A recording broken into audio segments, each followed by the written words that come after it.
Lecture: Progressivism and the Square Deal. Good afternoon, everyone. Today we move from the optimism of 1900 into the ferment of reform that swept across the United States in the early years of the new century. This chapter explores the progressive movement and Theodore Roosevelt's Square Deal, both of which reshaped American politics, economics, and society in profound ways. The spirit of reform.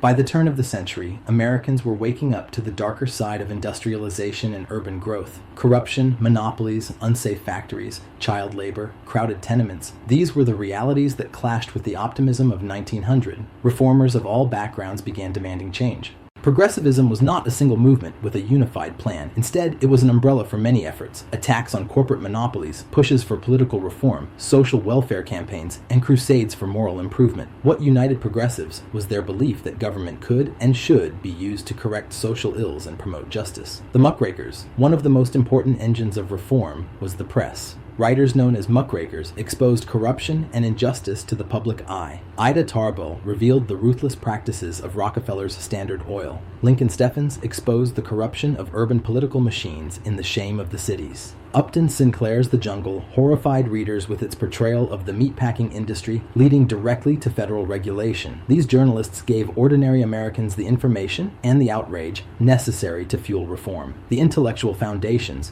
Progressivism was also shaped by new ideas in philosophy and the social sciences. Pragmatism, championed by William James and John Dewey, argued that ideas should be judged by their practical consequences, not by abstract ideals. Social scientists and economists such as Richard Ely and John R. Commons argued that government intervention was necessary to protect the weak and regulate the powerful. In short, progressives believed that society could be improved by applying reason, science, and moral purpose to public life and on political reforms.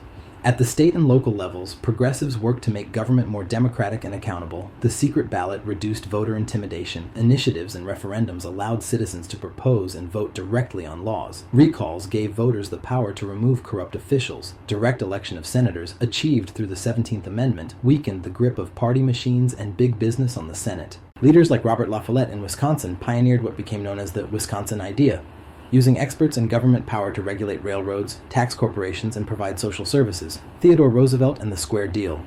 When President William McKinley was assassinated in 1901, Vice President Theodore Roosevelt suddenly found himself in the White House. At only 42, he became the youngest president in American history. Energetic, outspoken, and reform-minded, Roosevelt became the embodiment of progressivism at the national level. Roosevelt's Square Deal was built around three key ideas, often called the 3 C's: control of corporations. He distinguished between good trusts that served the public and bad trusts that stifled competition. Using the Sherman Antitrust Act, he broke up powerful monopolies like Northern Securities. Consumer protection. Outraged by Upton Sinclair's The Jungle, Roosevelt pushed for the Meat Inspection Act and the Pure Food and Drug Act, establishing federal oversight of food and medicine.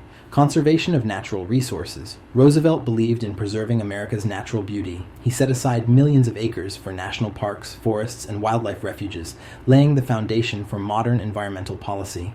Roosevelt's presidency demonstrated that the federal government could be a powerful agent of reform. The broader progressive agenda, progressivism, extended far beyond Roosevelt. Labor reforms sought shorter workdays, safer conditions, and protections for women and children. The Supreme Court case Muller v. Oregon, 1908, upheld limits on women's working hours, citing social science evidence. Temperance advocates, led by the Women's Christian Temperance Union and later the Anti-Saloon League, campaigned for prohibition.